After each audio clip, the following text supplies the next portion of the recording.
ಕೆಲಸಗಳು ಮಾಡ್ತಾರೆ. ವರ್ಷಗಳ ಗಟ್ಟಲೆ ಆದ್ರೂ ಅರ್ಜಿ ಕೊಟ್ಟು ಅಲಿತಾ ಇದ್ದಾರೆ ರೈತರು, ಕೆಲಸಗಳು ಮಾಡ್ತಾ ಇಲ್ಲ. ಅದ್ಯಾಕೆ ತಾವು ಕ್ರಮ ತಾಂತ ಇಲ್ಲ ನನಗೆ ಗೊತ್ತಿಲ್ಲ. ನಾವ್ ಎಟ್ಟಿನ ಕಾಯ್ದೇಳಿ. ಆಮೇಲೆ ವರ್ಕ್ಗಳಿದಾವಲ್ಲ, ಪಹಣಿ ಖಾತೆ, ಬೇರೆ ಬೇರೆ ಸರ್ವೆ ಇಲಾಖೆಗಳಲ್ಲಿ ಕಾಂಟ್ರಾಕ್ಟ್ ವರ್ಕ್ ಎಲ್ಲ ಕಾಂಟ್ರಾಕ್ಟ್ ಮಾಡ್ಕೊಳ್ತಾರೆ. ಏನ್ ಸರ್ಕಾರಿ ಅಧಿಕಾರಿಗಳು ಕಾಂಟ್ರಾಕ್ಟ್ ಮಾಡ್ಕೊಳಕ ಇವ್ರಿಗೆ ಅಧಿಕಾರ ಕೊಡೋದು? ಹೆಂಗ್ ಸುಮ್ಕೆ ಇರೋಣ? ನಾವು ತೋರಿಸ್ಬೇಕು ಅವನ್ನ. ನಾವು ಕ್ರಮ ತಗೊಳ್ತೀರಾ? ಒಂದಲ್ಲ ನೂರಾರು ಪ್ರಕರಣಗಳು, ದುಡ್ಡಿಲ್ಲ, ಕೆಲಸಗಳೇ ಇಲ್ಲ. ಹೆಂಗೆ ನಾವು ಸುಮ್ಕೆ ಇರೋದು ಹೇಳಿ? ನಾವು ಬರ್ತೀವಿ, ನೀವು ಕೆಲಸಗಳನ್ನ ಈ ಬೋರ್ಡ್ ಹಾಕ್ಸ್ಬಿಡಿ. ನೀವು ಮಾನ್ಯ ಮೇಡಮ್ ಅವರಿಗೆ ನಾವು ಕೇಳ್ಕೊಂತೀವಿ, ಲಂಚ ಯಾರು ಕೊಡಬಾರ್ದು, ನಾವು ಕೆಲಸನ ಮಾಡಿಕೊಡ್ತೀವಿ, ನಾವು ಯಾರು ಲಂಚ ಪಡೆಯೋದಿಲ್ಲ ಅಂತ ನಾವು ಬೋರ್ಡ್ ಹಾಕ್ಸಿ ಬಂದು. ಹಿಂಗೆ ನಾವು ಈ ಬರಗಾಲದಲ್ಲಿ ಒಂದು ಬಯಸಿ ಮೇಲೆ ನಾವ್ ಹೆಂಗ್ ಬದುಕನ ಹೇಳಿ? ಇರಬರ 4 ಕಾಸು ಇವರಿಗೆ ಎಲ್ಲ ಅಧಿಕಾರಿಗಳು ಹೆಂಚ್ಬಿಟ್ಟು ಹೊರಟವರ ನಾವು ತಿರುಗಿಸ್ತಾರೆ, ವರ್ಷಗಟ್ಟಲೆ ತಿರುಗಿಸ್ತಾರೆ. ದಯವಿಟ್ಟು ಇದ್ರ ಬಗ್ಗೆ ನಮ್ಗೆ ಅಧಿಕಾರ ಇದೆ, ನಾವು ರೈತರಿಗೊಂದು ಒಳ್ಳೆಯದನ್ನ ಮಾಡಿ. ಮಧುಗಿರಿ ಪಟ್ಟಣದ ತಾಲೂಕು ಕಚೇರಿಯ ಆವರಣದಲ್ಲಿ ನಡೆದ ಜನಸಂಪರ್ಕ ಸಭೆಯಲ್ಲಿ ಹಲವು ಸಮಸ್ಯೆಗಳು ಬೆಳಕಿಗೆ ಬಂದಿವೆ.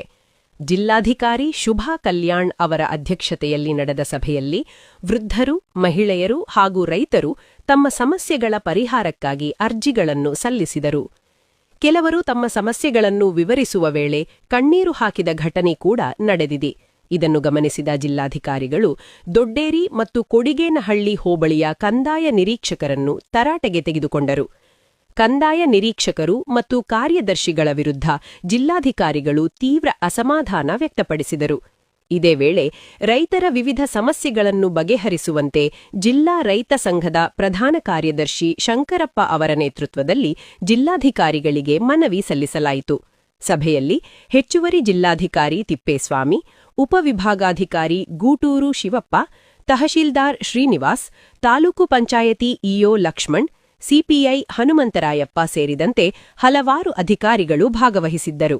ಸಾಗುವಳಿ ಚೀಟಿ ಪಡೆದವರಿಗೆ ಖಾತೆ ಮತ್ತು ಪಹಣಿ, ಪೌತಿ ಖಾತೆ, ಪೋಡು, ಪಹಣಿ ತಿದ್ದುಪಡಿ, ಬಿಪಿಎಲ್ ಕಾರ್ಡ್, ನಿವೇಶನ ಹಾಗೂ ಜಮೀನಿಗೆ ದಾರಿ ಸೇರಿದಂತೆ ಒಟ್ಟು 331 ಅರ್ಜಿಗಳು ಜಿಲ್ಲಾಧಿಕಾರಿಗಳಿಗೆ ಸಲ್ಲಿಕೆಯಾಗಿವೆ. ಕೆಲವು ಅರ್ಜಿಗಳನ್ನು ಜಿಲ್ಲಾಧಿಕಾರಿಗಳು ಸ್ಥಳದಲ್ಲೇ ಇತ್ಯರ್ಥ ಮಾಡಿದರು. ಈ ಸಂದರ್ಭದಲ್ಲಿ ಮಾತನಾಡಿದ ಜಿಲ್ಲಾಧಿಕಾರಿ ಶುಭಾ ಕಲ್ಯಾಣ್, ಖಾತೆ ಆಂದೋಲನ ಆರಂಭಿಸಿ ರೈತರ ಮನೆಬಾಗಿಲಿಗೆ ಖಾತೆ ಮತ್ತು ಪೌತಿ ಖಾತೆ ತಲುಪಿಸುವಂತೆ ಅಧಿಕಾರಿಗಳಿಗೆ ಸೂಚನೆ ನೀಡಲಾಗಿದೆ ಎಂದು ತಿಳಿಸಿದ್ದಾರೆ. ದೊಡ್ಡೇರಿ ಮತ್ತು ಐಡಿಹಳ್ಳಿ ಹೋಬಳಿಗಳಿಂದ ಖಾತೆ ಹಾಗೂ ಪೌತಿ ಖಾತೆ ಸಂಬಂಧಿಸಿದ ದೂರುಗಳು ಹೆಚ್ಚು ಬಂದಿದ್ದು, ಶೀಘ್ರದಲ್ಲೇ ಇವುಗಳನ್ನು ಇತ್ಯರ್ಥ ಮಾಡಲಾಗುವುದು ಎಂದು ತಿಳಿಸಿದ್ದಾರೆ. ವಿಜ್ವಲ ಸುದ್ದಿ ವರದಿ ಹರೀಶ್, ಮಧುಗಿರಿ. ಗ್ರಾಮ ಪಂಚಾಯತಿಗಳಲ್ಲಿ ನರೇಗಾ ದುಡ್ಡೆಲ್ಲ ಪೋಲಾಗ್ತಾ ಇದೆ. ಒಂದು ನಯಾ ಪೈಸೆನೂ ಅಭಿವೃದ್ಧಿ ಕೆಲಸಗಳಿಗೆ ಯುಟಿಲೈಸ್ ಆಗ್ತಾ ಇಲ್ಲ. ಇಲ್ಲೆಲ್ಲ ರೈತರು ಬಂದಿದ್ದಾರೆ, ಹೇಳ್ಬಿಡ್ಬೇಕಾದ್ರೆ ಎಲೆಕ್ಟೆಡ್ ಬಾಡಿ ಅಂಡ್ ಪಿಡಿಒ ಎಲ್ಲ ಕ್ಲಬ್ ಆಗ್ತಾರೆ, ಅಧ್ಯಕ್ಷರು ಸೇರ್ಕೊಂಡು ಸುಮ್ಮನೆ ಫೋಟೋಗಳು ನೋಡ್ಕೊಂಡು ಬರೋದು. ನಾನೇ ನೋಡ್ತಾ ಇದ್ದೀನಿ ಹಳ್ಳಿಗಳಲ್ಲಿ 50 ರೂಪಾಯಿ 100 ರೂಪಾಯಿ ಕೊಡೋದು, ಕೂಲಿ ಅಂತ ಕರ್ಕೊಂಡೋಗಿ ಫೋಟೋ ಹೊಡ್ಕೊಂಡ್ಬಿಡೋದು. ಬೆಳಿಗ್ಗೆ ಒಂದು ಮಧ್ಯಾಹ್ನ ಒಂದು ಸಾಯಂಕಾಲ ಕೊಟ್ಬಿಡೋದು, ಬಿಲ್ ಡ್ರಾ ಮಾಡೋದು. ಸ್ವಾಮಿ, ಅದು ನಾವು ತೆರಿಗೆ ದುಡ್ಡು ಖಜಾನೆ ತುಂಬಿರೋದು, ತಾವೆಲ್ಲ ಮಿಸ್ಯುಟಿಲೈಸ್ ಮಾಡ್ಬಿಟ್ರೆ ಮತ್ತೆ ನಾವೇನ್ ಮಾಡ್ತಾ ಇದ್ದೀರಾ? ಯಾಕೆ ಗ್ರಾಮ ಪಂಚಾಯತಿಗಳ ಕ್ರಮ ತಾಳ್ತಾ ಇಲ್ಲ? 10 ರೂಪಾಯಿ 20 ರೂಪಾಯಿ ಕೋಟಿ ಕೋಟಿ ಹಣ ಲೂಟಿ ಆಗ್ತಾ ಇದೆ. ಬೇಡ, ಹಂಗೆ ಬಿಡ್ಲಿ. ಯಾಕೆ ಆ ತೆರಿಗೆ ದುಡ್ಡು ಅಭಿವೃದ್ಧಿ ಆಗೋದು ಬೇಡ. ನಮ್ಮ ಹಳ್ಳಿಗಳಲ್ಲಿ ರಸ್ತೆ ಮಾಡಿ 3 ತಲೆಮಾರು ಅಲ್ಲಿ ಇರ್ತಾರೆ. ಬಟ್ ಅವ್ರಿಗೆ ಯಾವ ರೀತಿಯಲ್ಲಿ ಕೂಡ ದಾಖಲಾತಿಗಳು ಇರೋದಿಲ್ಲ, ಮೂಲಭೂತ ಸೌಕರ್ಯ ಅವರಿಗೆ ಸಿಗೋದಿಲ್ಲ.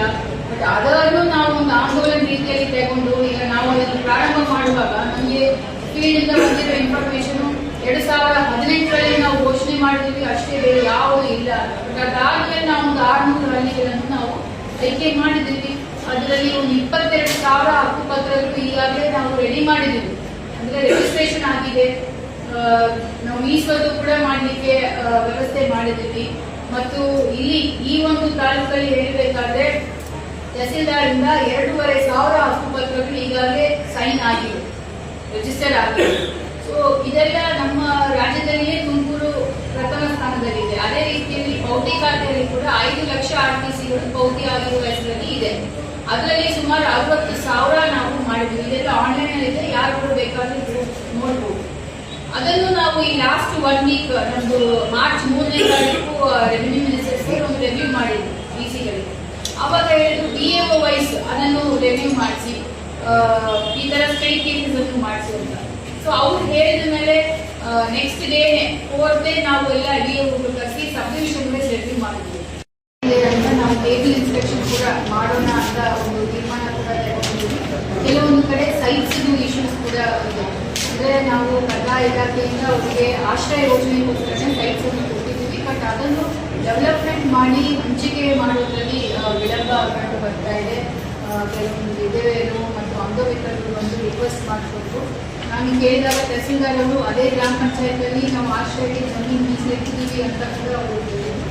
ಸೊ ಹಾಗಾಗಿ ಆಶ್ರಯದ್ದು ಭೌತಿಕಾತೆಯು ದರಖಾಸ್ತು ಕೊಡಿ ಮತ್ತು RRT ಕರೆಕ್ಷನ್ಸ್ ಏನಿದೆ ಇದನ್ನು ಆದ್ಯತೆ ಮೇರೆಗೆ ಯಾವುದೆಲ್ಲ ವಿತಿನ್ ದ ರೂಲ್ಸ್ ಇದೆ ಅದನ್ನು ಯಾವ ರೀತಿಯಲ್ಲಿ ಕೂಡ ವಿಳಂಬ ಆಗದೇನೆ ಕೆಲಸ ಆಗಬೇಕು ಅಂತ ನಾವು ತಹಸೀಲ್ದಾರ್ಗೆ ACಗೆ ಮತ್ತು ನಾವು ಕೂಡ ತುಮಕೂರಿಂದ ಒಂದು ಟೇಬಲ್ ಇನ್ಸ್ಪೆಕ್ಷನ್ ಮಾಡಿ ಅಂತ ಒಂದಷ್ಟು ತ್ವರಿತಗತಿಯಲ್ಲಿ ಕೆಲಸ ಮಾಡೋಕ್ಕಾಗುತ್ತಾ ಅಂತ ನಾವು ಇವತ್ತು ಏನೇನು ಅರ್ಜಿಗಳು ಬಂದಿದ್ದಾವೆ ಅದು ಪ್ರತಿಯೊಂದು ಕೂಡ ಇಂಟಗ್ರೇಟೆಡ್ ಪಬ್ಲಿಕ್ ಗ್ರೀವೆನ್ಸ್ ರಿಟ್ರೆಸಲ್ ಸಿಸ್ಟಮ್ ಅನ್ನೋ ಒಂದು ಸಿಸ್ಟಮ್ ಅಲ್ಲಿ ಆನ್ಲೈನಲ್ಲಿ ನಾವು ಎಂಟ್ರಿ ಮಾಡ್ತೀವಿ. ಸೊ ಏನೇನು ಅರ್ಜಿಗಳು ಬಂದಿದೆ ಮತ್ತು supporting documents who is the responsible officer so ಅದು ಕೂಡ ನಾವು ರಿವ್ಯೂ ಮಾಡ್ತೀವಿ. ತುಂಬ ಇಂಪಾರ್ಟೆಂಟ್ ಅಂತ ನಮಗೆ ಅನಿಸೋದೆಲ್ಲ ಕೂಡ ನಾನು ಬರ್ಕೊಂಡು ಇಟ್ಟಿದ್ದೀನಿ. ಅದು ಕೂಡ ನಾವು ಪರ್ಸನಲಿ ನಾವು ಫಾಲೋ ಮಾಡ್ತೀವಿ ಅನ್ನೋ ವಿಚಾರ ಹೇಳ್ತೀವಿ.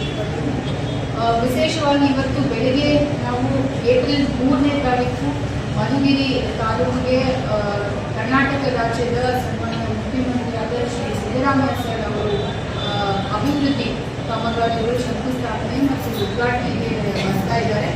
ಅದರದ್ದು ಒಂದು ಪೂರ್ವಭಾವಿ ಸಭೆ ನಾವು ಮಾಡಿದ್ದೀವಿ. ಇವತ್ತು ಬೆಳಗ್ಗೆ ಎಲ್ಲ ಜಿಲ್ಲಾ ಮಟ್ಟದ ಅಧಿಕಾರಿಗಳು ಮತ್ತು ಈ ತಾಲೂಕಿನ ಅಧಿಕಾರಿಗಳು ಎಲ್ಲ ಕೂಡ ಹಾಜರಿದ್ದರು. ಅವ್ರದ್ದು ಏನೇನು ಕರ್ತವ್ಯ ಇದೆ ಅಂತ ನಾವು ಈಗಾಗಲೇ ಒಂದು ಮನೆ ಹಾಕಿದ್ದೀವಿ. ಅದಕ್ಕೆ ತಕ್ಕಂತೆ ಏನೇನು ಸಿದ್ಧತೆಗಳು ಮಾಡಬೇಕು ಅಂತ ಅವ್ರಿಗೆ ಕ್ಲಿಯರ್ ಆಗಿ ರೆಸ್ಪಾನ್ಸಿಬಿಲಿಟಿಗಳನ್ನು ಮಾಡಬೇಕಿದೆ. ಆ ಒಂದು ಕಾರ್ಯಕ್ರಮವನ್ನು ನಾವು ಯಶಸ್ವಿಯಾಗಿ ಮಾಡಬೇಕು. ಜನರಿಗೆ ಸರ್ಕಾರದಿಂದ ಏನೇನು ಅಭಿವೃದ್ಧಿ ಕಾಮಗಾರಿಗಳಾಗ್ತಾ ಇದೆ ಮತ್ತು ಅವರಿಗೆ ಏನೇನು ಯೋಜನೆಗಳನ್ನು ನಾವು ರೂಪಿಸಿದ್ದೀವಿ ಅದು ಒಳ್ಳೆಯ ರೀತಿಯಲ್ಲಿ ತಲುಪಬೇಕು.